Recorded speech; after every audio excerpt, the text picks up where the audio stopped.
David Beckham to Paris Saint-Germain would appear to be a transfer that simply fits for the club and the player. Paris Saint-Germain have not yet managed to break into that elite group of 30, so with the addition of Beckham, who remains, despite his age of 37, one of the most marketable players in the world, they will hope to be able to crack that list next year. Nuri Sahin is back where it all began, at the club where he started his career and the club who he led to the 2011 Bundesliga title.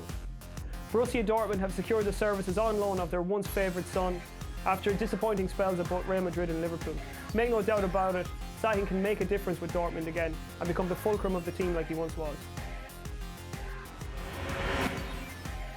In modern football, top quality fullbacks are very hard to find.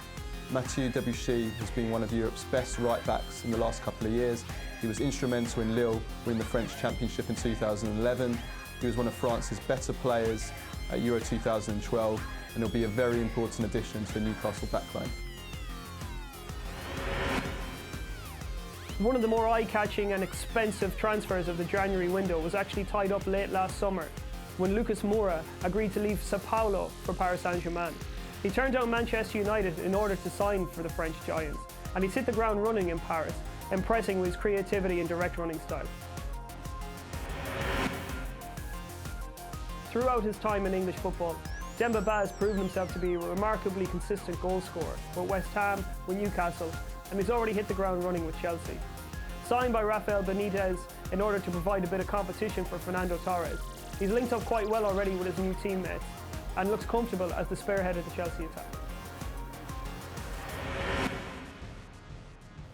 For somebody who signed for €22 million in 2007, Alexandre Pato could have gone on to be a €60 million plus player.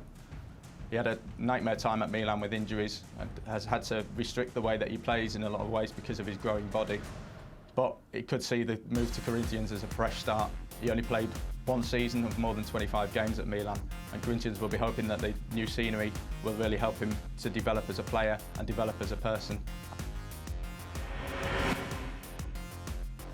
In 2010, Wesley Sneijder was one of the best players in world football after he led Inter to Champions League glory and Holland to the final of the World Cup.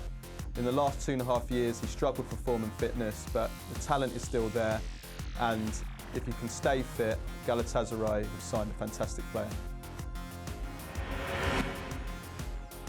Lewis Holtby to Spurs for £1.5 million is tremendous business.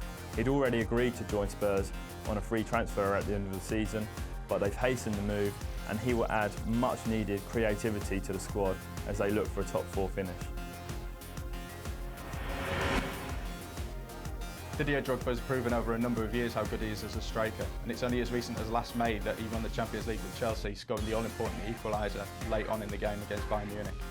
He's got power and strength in the opposition box, and he's not afraid of bullying the defenders around him. Obviously, he had a bit of a difficult time in China, but considering the politics in the background, he did quite well, applied himself quite well out there.